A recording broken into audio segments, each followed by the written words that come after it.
প্রিয় দেশবাসী, দেশের শিশু, কিশোর কিশোরী, তরুণ তরুণী, ছাত্রছাত্রী, বয়স্ক বৃদ্ধ, পুরুষ মহিলা সবাইকে আমার সালাম জানাচ্ছি। আসসালামু আলাইকুম।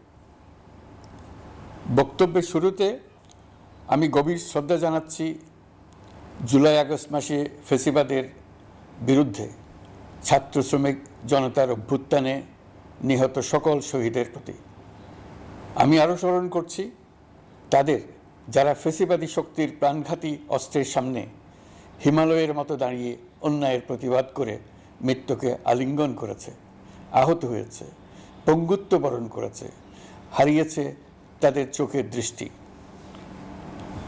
সেই সব বীরদের স্মরণ করছি যারা মিথ্যাচার, লুটপাট, স্বৈরতন্ত্রের বিরুদ্ধে এক দফা দাবি নিয়ে দাঁড়িয়েছিল। কৃতজ্ঞতা চিত্তে স্মরণ করছি আপনাদের ভাই বোনদের, আপনাদের সন্তানদের যারা এই বিপ্লবে অংশগ্রহণ করেছিল। প্রিয় দেশবাসী, আমি আগেও জানিয়েছি, আবারও জানাচ্ছি, গণ অভ্যুত্থানে সকল শহীদের পরিবারকে পুনর্বাসন করা হবে।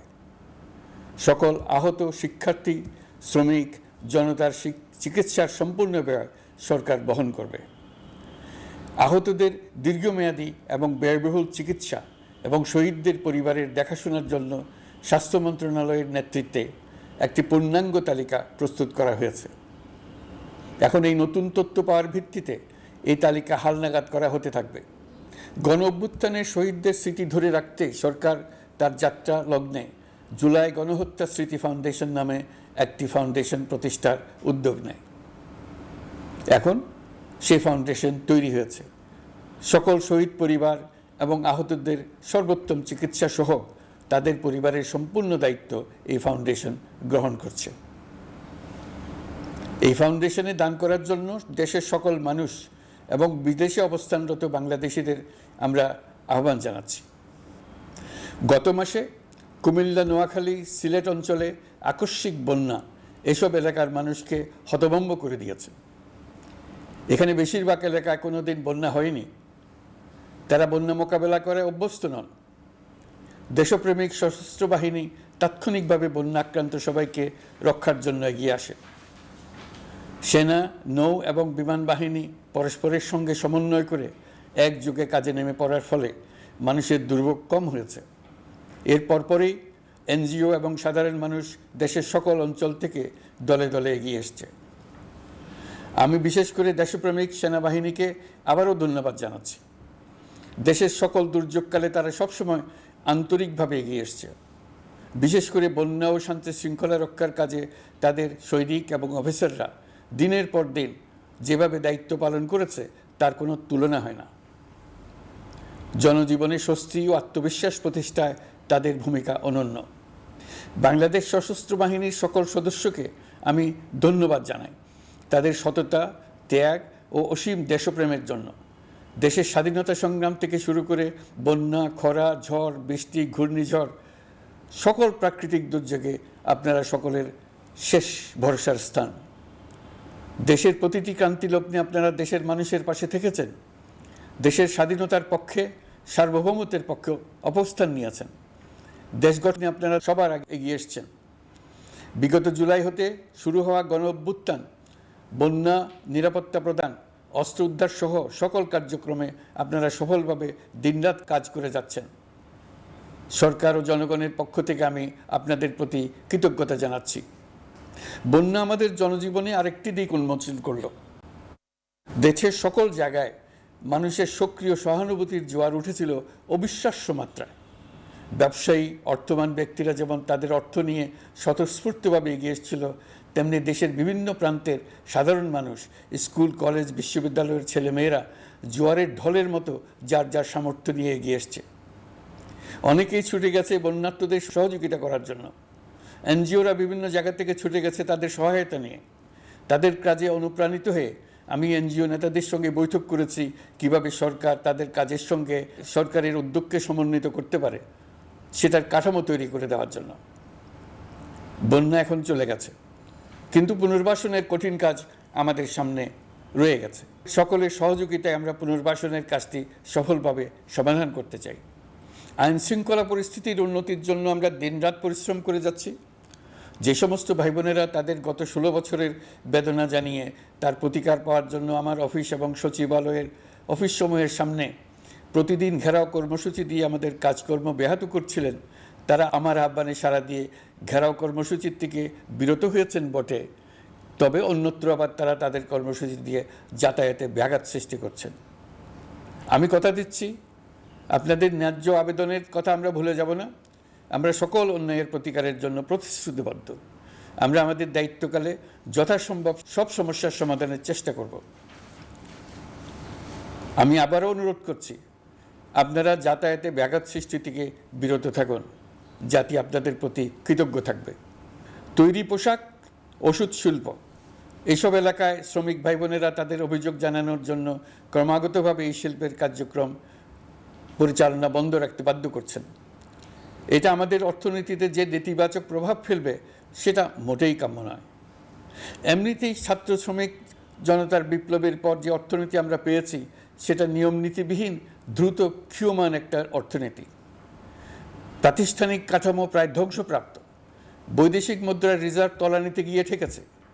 আমরা এই অর্থনীতিতে প্রাণ সঞ্চারের চেষ্টা করছি, আমাদের উদ্যোগে সাড়াও পাচ্ছি।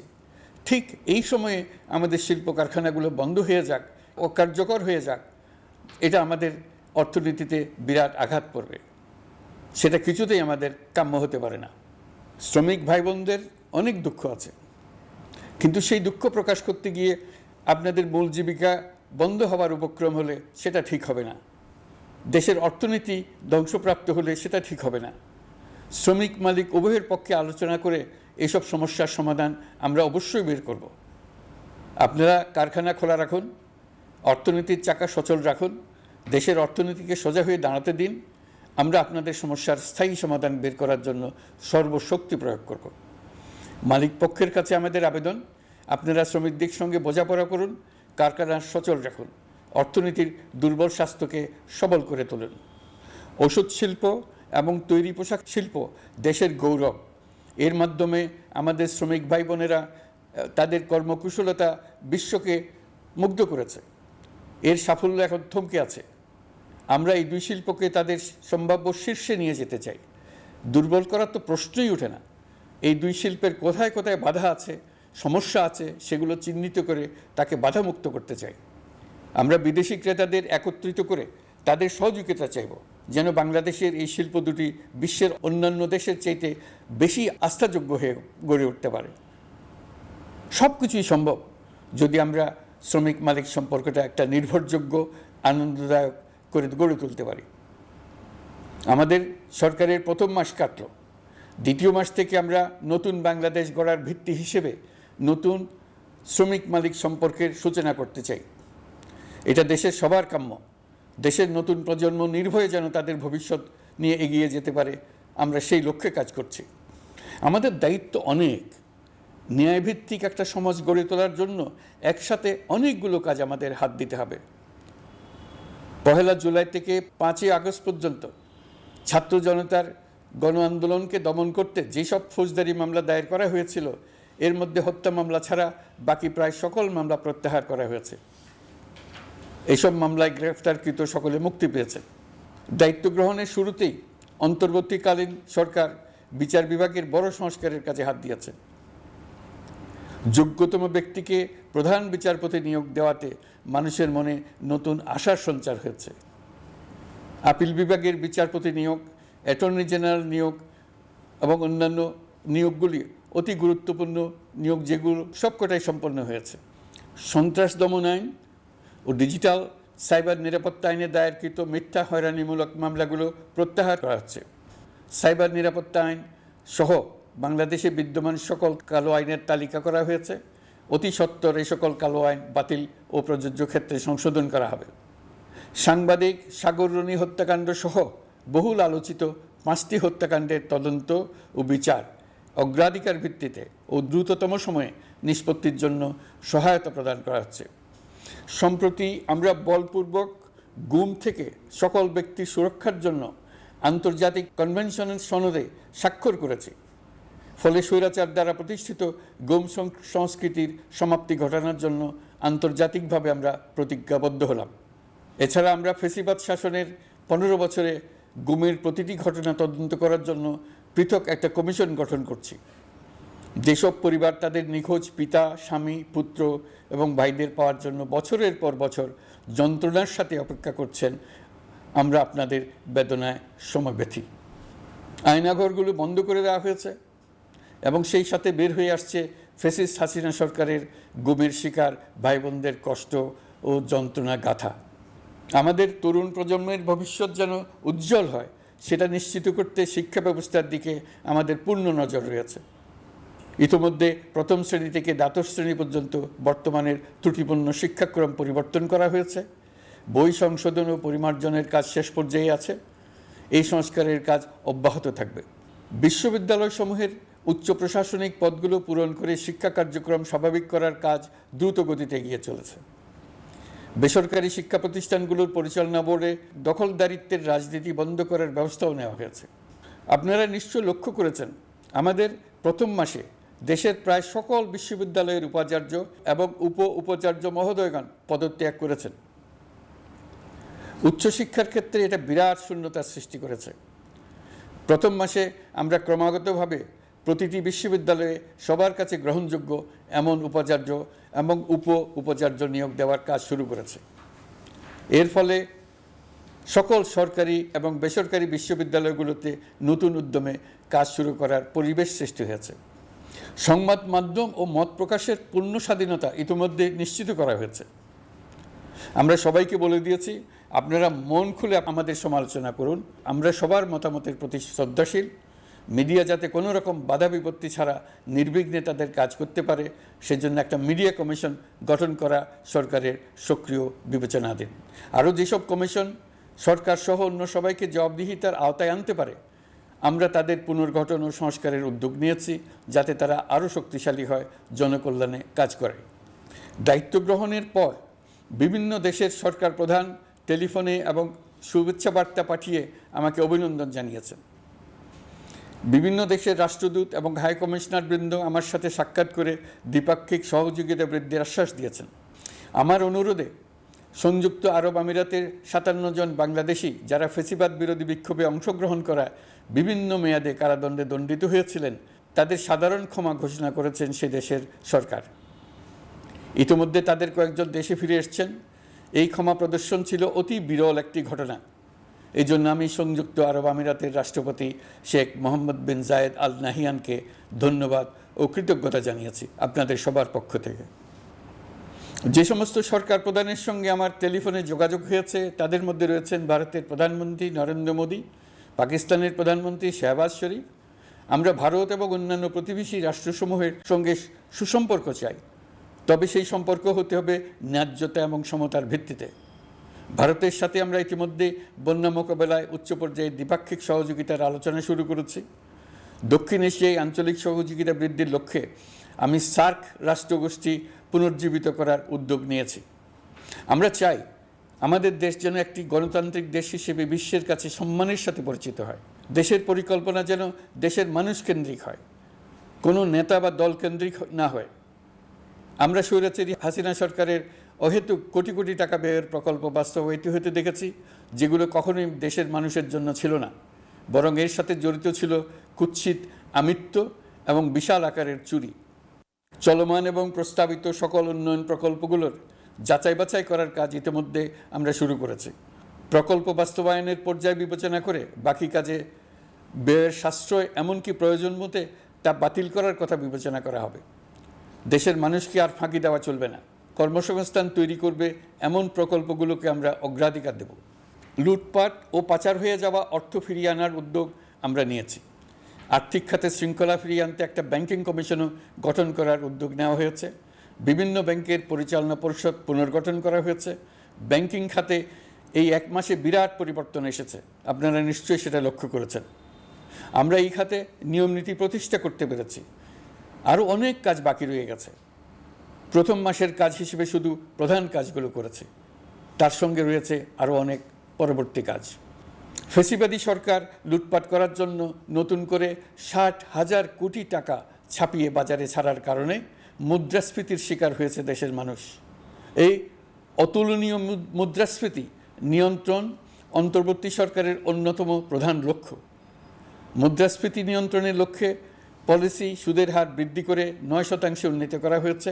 মূল্যস্ফীতি থেকে সাধারণ মানুষকে সুরক্ষা দেওয়ার উদ্দেশ্যে ওএমএস খাদ্যবান্ধব কর্মসূচি সহ সুলভ মূল্যে প্রান্তিক মানুষের কাছে নিত্য প্রয়োজনীয় দ্রব্য সরবরাহ চলমান রাখা হয়েছে।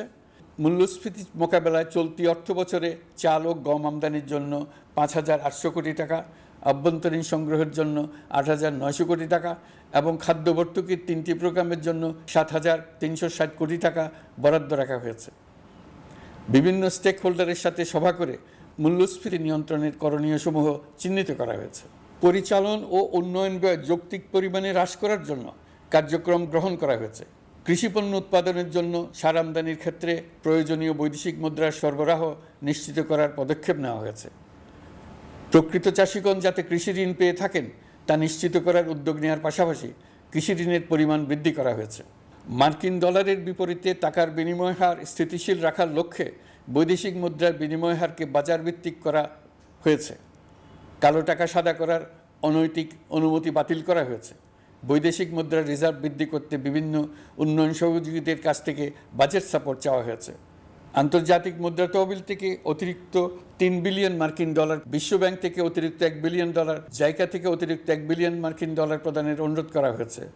রূপপুর পারমাণবিক বিদ্যুৎ কেন্দ্র নির্মাণ প্রকল্পের অগ্রিম অর্থ পরিশোধ এবং বকেয়া পাওনা নিয়ে রাশিয়ান ফেডারেশনের সাথে অর্থ মন্ত্রণালয়ের আলোচনা চলছে। পাইপলাইনে থাকা 48 বিলিয়ন মার্কিন ডলার বৈদেশিক সহায়তা ব্যবহারের উদ্যোগ নেওয়া হয়েছে। মেগা প্রকল্পের নামে লুটপাট বন্ধের পাশাপাশি স্বাস্থ্য ও শিক্ষা খাতে বরাদ্দ বৃদ্ধির পরিকল্পনা গ্রহণ করা হয়েছে। বৈদেশিক মুদ্রার রিজার্ভের উপর চাপ কমানোর লক্ষ্যে রাশিয়া এবং চীন থেকে প্রাপ্ত ঋণের সুদের হার কমানো এবং ঋণের মেয়াদ বৃদ্ধির জন্য অনুরোধ জানানো হয়েছে। সকল উন্নয়ন সহযোগীদের সাথে সম্পর্ক আরও নিবিড় করার উদ্যোগ নেওয়া হয়েছে। সকল অর্থনৈতিক সূচক এবং পরিসংখ্যানের প্রকৃত মান বা সংখ্যা প্রকাশের জন্য নির্দেশনা প্রদান করা হয়েছে। জিডিপি, মূল্যস্ফীতি ইত্যাদি সঠিক উপাত্ত সংগ্রহ, প্রাক্কলন ও প্রকাশের জন্য নির্দেশনা দেওয়া হয়েছে। জাতীয় রাজস্ব বোর্ড এবং অর্থ বিভাগের রাজস্ব আয় সম্পর্কিত উপাত্তের মধ্যে পার্থক্য নিরসনে উদ্যোগ নেওয়া হয়েছে। প্রকৃত রপ্তানি আয় নিরূপণ এবং প্রকাশের নির্দেশনা দেওয়া হয়েছে। জাতীয় রাজস্ব বোর্ডের অটোমাইজেশনের লক্ষ্যে পরিকল্পনা গ্রহণ করা হয়েছে। পুঁজিবাজারকে স্বাভাবিক ধারায় ফিরিয়ে আনতে সিকিউরিটি এক্সচেঞ্জ কমিশন পুনর্গঠন করা হয়েছে। নিত্য প্রয়োজনীয় পণ্য সামগ্রীর সরবরাহ স্বাভাবিক রাখার নিমিত্তে ব্যবসায়ী, শিল্প মালিক ও ব্যবসায়ী সংগঠনের সাথে সভা করা হচ্ছে এবং তাদের মতামতের ভিত্তিতে বিভিন্ন ব্যবস্থা গ্রহণ করা হচ্ছে। বিদ্যমান মজুদ ও ঘাটতি মূল্যায়ন করে ভবিষ্যৎ চাহিদা পর্যালোচনা করে স্থানীয় উৎপাদন বৃদ্ধির পাশাপাশি আমদানি পর্যায়ে বিভিন্ন জটিলতা দূরীকরণ, বন্দর ও বড় মোকামসহ পরিবহন ব্যবস্থার বিভিন্ন সমস্যা সমাধানে সংশ্লিষ্ট সকল মন্ত্রণালয়, দপ্তর, বিভাগকে প্রয়োজনীয় নির্দেশ দেওয়া হয়েছে। এই জন্য তেল, চিনি, ডিম ও মাংস উৎপাদনকারী বৃহৎ প্রতিষ্ঠানসমূহের সাথে সভা ও মতবিনিময় করা হচ্ছে। নিত্য প্রয়োজনীয় কিছু দ্রব্যাদি যেমন পেঁয়াজ, আলু এসবের দাম আরও কমানোর জন্য বিদ্যমান শুল্ক হার হ্রাসের বিষয়ে এনবিআরকে প্রয়োজনীয় নির্দেশনা দেওয়া হয়েছে। ইতোমধ্যে এনবিআর পেঁয়াজ, আলু ও কতিপয় কীটনাশকের ক্ষেত্রে আমদানি শুল্ক হ্রাস এবং ক্ষেত্র বিশেষে রেগুলেটরি শুল্ক প্রত্যাহার করে এসআরও জারি করেছে। নিম্ন আয়ের 1 কোটি পরিবারকে টিসিবির মাধ্যমে হ্রাসকৃত মূল্যে কিছু পণ্য যেমন পরিবার প্রতি চাল মাসে 5 কেজি, সয়াবিন তেল মাসে 2 কেজি, মসুর ডাল মাসে 2 কেজি দেওয়া হচ্ছে। এটি সামনের দিনগুলোতে অব্যাহত রাখা হবে। সরকার দায়িত্ব গ্রহণের পর জনপ্রত্যাশা অনুযায়ী বিদ্যুৎ, জ্বালানি ও খনিজ সম্পদ মন্ত্রণালয় হতে বিদ্যুৎ ও জ্বালানির দ্রুত সরবরাহ বৃদ্ধি আইনের অধীনে চলমান সকল প্রকার নেগোসিয়েশন, প্রকল্প বাছাই এবং ক্রয় প্রক্রিয়াকরণ কার্যক্রম আপাতত স্থগিত করা হয়েছে। গত 1.5 দশকে এই আইন ব্যবহার করে লক্ষ কোটি টাকা লুটপাট হয়েছে। বিদ্যুৎ, জ্বালানি ও খনিজ সম্পদ মন্ত্রণালয়ের আওতাধীন কোম্পানিসমূহে অধিকতর স্বচ্ছতা ও জবাবদিহিতা আনার লক্ষ্যে কোম্পানিসমূহের পরিচালনা পর্ষদ পুনর্গঠন করা হয়েছে। প্রকৌশল, ভূতত্ত্ব এবং খনিজ হিসাব বিষয়ে অধ্যয়ন করেছে এমন ছাত্র প্রতিনিধি অন্তর্ভুক্ত করার জন্য উদ্যোগ গ্রহণ করা হয়েছে। এই খাতে অধিকতর সক্ষমতা, গতিশীলতা এবং জবাবদিহিতা নিশ্চিত করার লক্ষ্যে বিশেষজ্ঞগণের সমন্বয়ে একটি কমিটি গঠন করা হয়েছে। জ্বালানি তেলের মূল্য জনপ্রত্যাশা অনুযায়ী সহনশীল রাখতে অকটেন ও পেট্রোলের দাম ৬ টাকা, ডিজেল ও কেরোসিনের দাম ১ টাকা ২৫ পয়সা কমানো হয়েছে। ৩৭ দিন বন্ধ থাকার পর গত ২৫শে আগস্ট হতে মিরপুর ১০ ও কাজীপাড়া স্টেশন ছাড়া বাকি সব স্টেশনে মেট্রো রেল পুনরায় চালু করা হয়েছে। ভুয়া মুক্তিযোদ্ধাদের চিহ্নিত করার লক্ষ্যে বিশেষ করে মুক্তিযুদ্ধের সময় যাদের বয়স ১২.৫ বছরের কম ছিল তাদের মুক্তিযুদ্ধ তালিকা হতে বাতিলের জন্য সুপ্রিম কোর্টে লিভ টু আপিলের পদক্ষেপ গ্রহণ করা হয়েছে। মুক্তিযোদ্ধা কল্যাণ ট্রাস্টের আওতাধীন বেদখলকৃত স্থাবর সম্পত্তি উদ্ধারে প্রয়োজনীয় ব্যবস্থা গ্রহণ করা হয়েছে। গৃহায়ন ও গণপূর্ত মন্ত্রণালয় কর্তৃক গৃহীত বরিশাল, রংপুর, ময়মনসিংহ উন্নয়ন কর্তৃপক্ষ আইন এর খসড়া তৈরির কার্যক্রম নেওয়া হয়েছে। পূর্বাচল নতুন শহর প্রকল্প, ঢাকার আশেপাশে স্যাটেলাইট সিটি নির্মাণের রোডম্যাপ চূড়ান্তকরণের উদ্যোগ নেওয়া হয়েছে। বিধি বহির্ভূত প্রদত্ত প্লট ও ফ্ল্যাটের বরাদ্দ বাতিলের উদ্যোগ নেওয়া হয়েছে। প্রিয় দেশবাসী, আপনাদের আমাদের সন্তানদের জন্য একটি গণতান্ত্রিক বাংলাদেশের রূপরেখা তৈরি করতে আমরা দৃঢ় প্রতিজ্ঞ। আর যেন আমাদের কোনো স্বৈরাচারের হাতে পড়তে না হয়। আমরা যাতে বলতে পারি আমরা একটি গণতান্ত্রিক দেশে বসবাস করি, আমরা যাতে সকলেই দাবি করতে পারি যে এই দেশটি আমাদের, আমরা সেই লক্ষ্যেই কাজ করছি। কেউ আইন নিজের হাতে তুলে নেবেন না। আইন নিজের হাতে তুলে নিয়ে কেউ সমাজে বিশৃঙ্খল পরিবেশ সৃষ্টি করলে আমরা তাকে অবশ্যই শাস্তির আওতায় নিয়ে আসব। আমরা একটি সাম্প্রদায়িক সম্প্রীতির দেশ। ধর্মীয় সম্প্রীতি বিনষ্ট হয় এমন কোনো কাজ কেউ কোনোভাবেই করবেন না। অতীতে শুধুমাত্র আওয়ামী মতাদর্শী না হওয়ার কারণে ২৮তম থেকে ৪২তম বিসিএস পর্যন্ত বিপিএসসি কর্তৃক সুপারিশকৃত অনেক প্রার্থী নিয়োগ বঞ্চিত হয়েছেন। ৮ই আগস্ট পরবর্তী সময়ে এর মধ্যে এদের ২৫৯ জনকে নিয়োগ দেওয়া হয়েছে। মাঠ প্রশাসনকে জনবান্ধব এবং দুর্নীতিমুক্ত জবাবদিহিমূলকভাবে গড়ে তোলার জন্য সব ধরনের উদ্যোগ নেওয়া হয়েছে। সরকারি কর্মচারীদের বাধ্যতামূলকভাবে সম্পদ বিবরণী দাখিলের নির্দেশ দেওয়া হয়েছে এবং এটা প্রতি বছর তাদেরকে করতে হবে। ধ্বংস হয়ে পড়া একটা জনপ্রশাসনকে নিয়ে যাত্রা শুরু করেছি। মন্ত্রণালয়গুলোর উচ্চতম পদে যারা নিয়োজিত ছিলেন তারা অনেকে দায়িত্ব ছেড়ে চলে গেছেন, কিংবা পদে থাকলেও সহকর্মীদের চাপের মুখে কাজ করতে পারছিলেন না, বাধ্য হয়ে পদত্যাগ করেছেন। আর যারা ১৬ বছরের স্বৈরাচারী শাসনের আমলে পদত্যাগে বাধ্য হয়েছিলেন কিংবা দায়িত্ববিহীন অবস্থায় একই পদে থেকে বাধ্য হয়েছেন, তাদের সবার কথা বিবেচনা নিয়ে জনপ্রশাসনকে নতুন করে দাঁড় করানোই ছিল আমাদের প্রথম মাসে কঠিনতম সময়। আবার সকল সমস্যার সমাধান করে একটি নতুন জনপ্রশাসন কাঠামো দাঁড় করাতে পেরেছি, এটাই আমাদের প্রথম মাসের সবচাইতে বড় অর্জন। আমার বিশ্বাস এই জনপ্রশাসন জনগণের ইচ্ছা পূরণে সর্বোচ্চ অবদান রাখতে পারবে। অতি স্বল্প জনবল নিয়ে দাপ্তরিক কার্যক্রম শুরু করা হলেও প্রথম দিকে বিভিন্ন মন্ত্রণালয় ও বিভাগ থেকে পাঠানো বিবিধ প্রস্তাব দ্রুত গতিতে এবং আইনগত সমস্ত বাধ্যবাধকতা মেনে সিদ্ধান্ত নেওয়া হয়েছে। গত এক মাসে বিভিন্ন মন্ত্রণালয় ও বিভাগ ১৯৮টি অতি গুরুত্বপূর্ণ বিষয়ে সিদ্ধান্ত নিয়েছে। জনপ্রশাসনের ১৩৫ জন অতিরিক্ত সচিব, ২২৭ জন যুগ্ম সচিব এবং ১২০ জন উপসচিবকে পদোন্নতি প্রদান করা হয়েছে।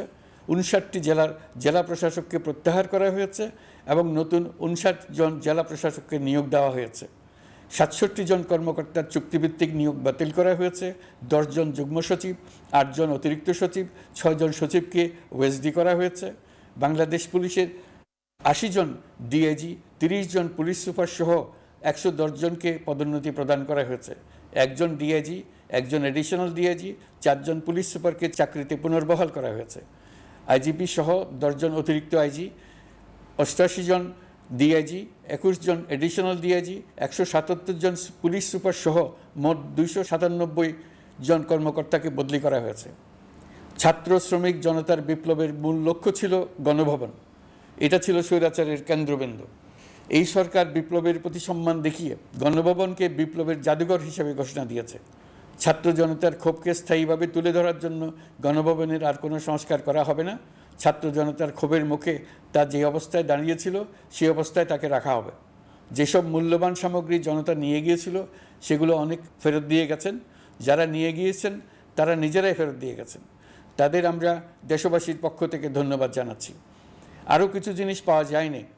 যারা নিয়ে গেছেন তাদের কাছে আমাদের অনুরোধ থাকবে তারা যেন এইসব সামগ্রী ফেরত দিয়ে যান। আমরা উল্লেখ করব এইসব বিক্ষুব্ধ জনতা নিয়ে গিয়েছিল, কিন্তু বিজয়ের পর তারা আবার জাদুঘরে প্রতি সম্মান দেখিয়ে এগুলো ফেরত দিয়ে গিয়েছেন। আমরা নতুন বাংলাদেশকে একটা পরিবেশ বান্ধব এবং জীববৈচিত্র্যময় দেশ হিসেবে গড়ে তোলার উদ্যোগ নিয়েছি। এটি তরুণদের আকাঙ্ক্ষা, আমাদের সবারই আকাঙ্ক্ষা। সেই লক্ষ্যে আমি প্রথমেই একটি ক্ষুদ্র পদক্ষেপ নিয়েছি। আমার বাসভবন এবং সমগ্র সচিবালয়ে প্লাস্টিকের পানির বোতল ব্যবহার নিষিদ্ধ করেছে। ইতিমধ্যে সুপার শপগুলোতে পলিথিনের শপিং ব্যাগ ব্যবহার বন্ধ করার উদ্যোগ নেওয়া হয়েছে। গত কয়েক দশকে যে পরিমাণ নদী দূষণ হয়েছে, আমরা তা বন্ধ করার উদ্যোগ নিয়েছি। আমরা সংস্কার চাই। আমাদের একান্ত অনুরোধ, আমাদের উপর যে সংস্কারের গুরু দায়িত্ব দিয়েছেন, সেই দায়িত্ব দিয়ে আপনারা দর্শকের গ্যালারিতে চলে যাবেন না। আপনারা আমাদের সঙ্গে থাকুন, আমরা একসঙ্গে সংস্কার করব। এটা আমাদের সবার দায়িত্ব। আপনারা নিজ নিজ জগতে সংস্কার আনুন। একটা জাতির সংস্কার শুধু সরকারের সংস্কার হলে হয় না। আপনি ব্যবসায়ী হলে আপনার ব্যবসায়ী সংস্কার আনুন। ব্যবসায়ী গোষ্ঠীরা তাদের নিজ নিজ সমিতির মাধ্যমে সংস্কার আনুন। সমিতিতে সংস্কার আনুন। নতুন করে সমিতি গঠনতন্ত্র সংশোধন করুন। আপনি শ্রমিক হলে আপনার ক্ষেত্রে আপনি সংস্কার করুন। আপনি রাজনৈতিক নেতাকর্মী হলে আপনার ক্ষেত্রে সংস্কার করুন। আপনি প্রতিষ্ঠান প্রধান হলে আপনার প্রতিষ্ঠানে সংস্কার আনুন। আমি এটাকে সুযোগ হিসেবে গ্রহণ করার জন্য সবাইকে আহ্বান জানাচ্ছি। এই সংস্কারের মাধ্যমে আমরা জাতি হিসেবে নতুনভাবে যাত্রা শুরু করতে চাই। আমাদের এই যাত্রা আমাদেরকে পৃথিবীর একটা সম্মানিত জাতি হিসেবে প্রতিষ্ঠিত করুক, এটাই আমাদের সবার কাম্য, এটাই আমাদের সবার লক্ষ্য। গত এক মাসে আমি বেশ কিছু রাজনৈতিক দলের সঙ্গে পৃথকভাবে বসছি, তাদের সঙ্গে মতামত বিনিময় করেছি। তারা আমাদের উৎসাহিত করেছেন, ছাত্র শ্রমিক জনতার বিপ্লবের লক্ষ্যের প্রতি সমর্থন জানিয়েছেন, সংস্কারের কাজে পূর্ণ সহযোগিতা দেওয়ার আশ্বাস দিয়েছেন। আমি দেশের বিশিষ্ট সম্পাদক বৃন্দের সঙ্গে মত বিনিময় করেছি, তারাও সংস্কারের কাজে পূর্ণ সহযোগিতা দেওয়ার আশ্বাস দিয়েছেন। তারা বিভিন্ন বিষয়ে মূল্যবান পরামর্শ দিয়েছেন। সবার পরামর্শ নিয়ে এখন আমাদের অগ্রসর হওয়ার পালা। আমি বিশিষ্ট ব্যবসায়ীদের সঙ্গে বৈঠক করেছি, তাদের কাছে আমাদের সরকারের লক্ষ্যগুলো ব্যাখ্যা করেছি, তারাও আমাদের লক্ষ্যের সঙ্গে একমত প্রকাশ করেছেন। আপনারা জানেন, ছাত্র শ্রমিক জনতার ঐতিহাসিক জুলাই গণ অভ্যুত্থানের মুখে এবং হাজারো মানুষের আত্মদানের বিনিময়ে বাংলাদেশে ফ্যাসিস্ট সরকারের পতন হয়েছে। এই গণ অভ্যুত্থানের বার্তা ও আকাঙ্ক্ষা বাস্তবায়নের জন্য একটি অভূতপূর্ব সময় ও সুযোগ আমরা এর মধ্য দিয়ে অর্জন করেছি। এর বাস্তবায়ন তথা বাংলাদেশের ফ্যাসিজম বা স্বৈরতান্ত্রিক শাসন পুনরাবৃত্তির আশঙ্কা রোধ এবং জনমালিকানা ভিত্তিক কল্যাণমুখী জনস্বার্থে নিবেদিত একটি রাষ্ট্র ব্যবস্থা প্রবর্তনের লক্ষ্যে কিছু জাতীয় ভিত্তিক সংস্কার সম্পন্ন করা জরুরি হয়ে পড়েছে। উক্ত সংস্কার ভাবনার অন্যতম কেন্দ্রবিন্দু হচ্ছে সুষ্ঠু নির্বাচন ব্যবস্থা, সুশাসন প্রতিষ্ঠা করা। আমরা যেহেতু জনগণের ভোটাধিকার ও জনগণের মালিকানায় বিশ্বাস করি, সেহেতু নির্বাচন ব্যবস্থার উন্নয়নে আমাদের সংস্কার ভাবনায় গুরুত্ব পেয়েছে অধিক। আমরা মনে করি নির্বাচনের নামে সংখ্যাগরিষ্ঠতার একাধিপত্য ও দুঃশাসন মানুষের উপর চাপিয়ে দেওয়া বা এর মাধ্যমে এক ব্যক্তি বা এক পরিবার বা কোনো গোষ্ঠীর কাছে সকল ক্ষমতা কক্ষীগত করে রাখার কোনো ক্রমেই গ্রহণযোগ্য নয়। এসব আশঙ্কা রোধ করার জন্য নির্বাচনের সাথে সম্পর্কিত নির্বাচন কমিশন সহ অন্যান্য প্রতিষ্ঠানগুলোর সংস্কারের কথা আমরা ভাবছি। নির্বাচন ব্যবস্থার সাথে সম্পর্কিত প্রতিষ্ঠান হিসেবে পুলিশ প্রশাসন, জনপ্রশাসন, বিচার প্রশাসন, দুর্নীতি দমন কমিশন এই 4টি প্রতিষ্ঠানের সংস্কার করা সুষ্ঠু ও অবাধ নির্বাচনের জন্য অপরিহার্য। এসব প্রতিষ্ঠানের সংস্কার জনমালিকানা ভিত্তিক, জবাবদিহিমূলক এবং কল্যাণমূলক রাষ্ট্র ব্যবস্থা প্রতিষ্ঠায় অবদান রাখবে বলে আমি বিশ্বাস করি। এর পাশাপাশি সমাজের সকল স্তরের মানুষের প্রতিনিধিত্ব ও স্বার্থ নিশ্চিত করার জন্য এবং জুলাই গণ অভ্যুত্থানের বার্তাকে প্রতিফলিত করার জন্য সাংবিধানিক সংস্কারের প্রয়োজন আমরা অনুভব করছি। এসব বিষয়ে সংস্কার করার প্রাথমিক পদক্ষেপ হিসেবে আমরা প্রাথমিকভাবে 6টি কমিশন গঠন করার সিদ্ধান্ত নিয়েছি। এসব কমিশনের কাজ পরিচালনার জন্য বিষয়ভিত্তিক অভিজ্ঞতা বিবেচনা করে 6 জন বিশিষ্ট নাগরিকের নেতৃত্বে এই কমিশনগুলো পরিচালনা করার দায়িত্ব দিয়েছি। এরপর আরও বিভিন্ন বিষয়ে কমিশন গঠন করার প্রক্রিয়া আমরা অব্যাহত রাখব।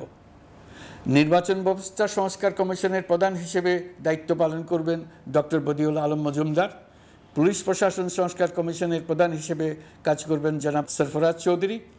বিচার বিভাগ সংস্কার কমিশনের প্রধান হিসেবে দায়িত্ব পালন করবেন বিচারপতি শাহ আবু নাঈম মুমিনুর রহমান। দুর্নীতি দমন সংস্কার কমিশনের প্রধান হিসেবে দায়িত্ব পালন করবেন ডক্টর ইফতেখারুজ্জামান। জনপ্রশাসন সংস্কার কমিশনের প্রধান হিসেবে দায়িত্ব পালন করবেন জনাব আব্দুল মুহিত চৌধুরী। সংবিধান সংস্কার কমিশনের প্রধান হিসেবে দায়িত্ব পালন করবেন ডক্টর শাহদিন মালিক। এসব কমিশনের অন্য সদস্যদের নাম কমিশন প্রধানদের সাথে আলোচনা করে ঠিক করা হবে। কমিশনগুলোর আলোচনা ও পরামর্শ সভায় উপদেষ্টা পরিষদের সদস্য, ছাত্র, শ্রমিক জনতা আন্দোলনের প্রতিনিধি, নাগরিক সমাজ ও রাজনৈতিক দলের প্রতিনিধিরা উপস্থিত থাকবেন। পূর্ণাঙ্গভাবে গঠিত হওয়ার পর কমিশন আনুষ্ঠানিকভাবে তাদের কাজ আগামী 1 অক্টোবর থেকে শুরু করতে পারবে বলে আমি আশা করছি এবং এটি পরবর্তী 3 মাসের মধ্যে সম্পন্ন হবে বলে আমরা ধারণা করছি। কমিশনের রিপোর্টের ভিত্তিতে সরকার পরবর্তী পর্যায়ে প্রধান রাজনৈতিক দলগুলোর সাথে পরামর্শ সভার আয়োজন করবে। চূড়ান্ত পর্যায়ে ছাত্র সমাজ, নাগরিক সমাজ, রাজনৈতিক দলের প্রতিনিধি, সরকারের প্রতিনিধি নিয়ে ব্যাপক ভিত্তিক 3 থেকে 7 দিন ব্যাপী একটি পরামর্শ সভার ভিত্তিতে সংস্কার ভাবনার রূপরেখা চূড়ান্ত করা হবে। এতে এই রূপরেখা কীভাবে বাস্তবায়ন হবে তার একটি ধারণাও দেওয়া হবে। এই আয়োজন জুলাই গণ অভ্যুত্থানের বার্তা বাস্তবায়ন ও রাষ্ট্র পুনর্নির্মাণ তাগিদের ঐক্যবন্ধনে গোটা জাতিকে শক্তিশালী ও আশাবাদী করে তুলবে বলে আমাদের বিশ্বাস। প্রিয় দেশবাসী, আমাদের সামনে অনেক কাজ, সবাই মিলে একই লক্ষ্যে আমরা অগ্রসর হতে চাই। আমাদের মধ্যে, বিশেষ করে আমাদের নতুন প্রজন্মের মধ্যে যে সুপ্ত প্রতিভা লুকিয়ে আছে সেটা যেন বিনা বাধায় রাষ্ট্রের এবং সমাজের সহযোগিতায় প্রকাশ করতে পারি, সেই সুযোগের কাঠামো তৈরি করতে চাই। সকলে মিলে আমাদের পরিবারের প্রতিটি সদস্যকে, সে ঝাড়ুদার হোক, ছাত্র হোক, শিক্ষক হোক, যে কোনো ধর্মের হোক, সবার সমান অধিকার নিশ্চিত করতে চাই। এই হলো আমাদের সংস্কারের মূল লক্ষ্য। আসুন ছাত্র শ্রমিক জনতার এই বিপ্লবের লক্ষ্যকে আমরা দ্রুত বাস্তবায়ন করি। আমাদের প্রথম মাসে আমরা যেই গতিতে, যে উদ্যম নিয়ে কাজ এগিয়ে নিয়ে যাওয়ার কথা চিন্তা করেছিলাম সেটা হয়তো করতে পারিনি বাস্তব অবস্থার পরিপ্রেক্ষিতে। দেশের আইনশৃঙ্খলা পরিস্থিতি স্বাভাবিক রাখা গেলে আশা করি আমরা আমাদের গতি অনেক বাড়াতে পারব। এই জন্য দেশের সকল মানুষের কাছে, শিক্ষক, ছাত্রছাত্রী, কৃষক, শ্রমিক, পেশাজীবী, বড় ব্যবসায়ী, ক্ষুদ্র ব্যবসায়ী, দিনমজুর, গৃহিণী, সকলের সহযোগিতা চেয়েছি। আমাদের কাজ বড় কঠিন, কিন্তু জাতি হিসেবে এবার ব্যর্থ হওয়ার কোনো অবকাশ আমাদের নেই। আমাদেরকে সফল হতেই হবে। এই সাফল্য আপনাদের কারণেই আসবে, আপনার সহযোগিতার কারণেই আসবে। আমাদের কাজ হবে আপনার আমার স্বপ্নকে বাস্তবে রূপায়িত করা। এখন আমরা আমাদের 2য় মাস শুরু করছি। আমাদের 2য় মাসে যেন আপনাদের মনে দৃঢ় আস্থা সৃষ্টি করতে পারি, সেই চেষ্টা করে যাব। ধৈর্য ধরুন, এই কথাটি আমি মোটেই আপনাদের বলবো না। আমরা সবাই অধৈর্য হয়ে পড়েছি। এত সব কাজ কখন যে শেষ হবে এটা চিন্তা করে আমরা অধৈর্য হব, কেন হব না? কিন্তু সঠিকভাবে কাজ করব, কাজে কোনো অধৈর্যের চিহ্ন রাখব না। প্রিয় দেশবাসী, দেশের শিশু, কিশোর কিশোরী, তরুণ তরুণী, ছাত্রছাত্রী, বয়স্ক, বৃদ্ধ, পুরুষ, মহিলা, সবাইকে আবারও আমার সালাম জানাচ্ছি। আসসালামু আলাইকুম। আপনাদের সবাইকে ধন্যবাদ জানাচ্ছি। মহান আল্লাহ আমাদের সকলের সহায় হন।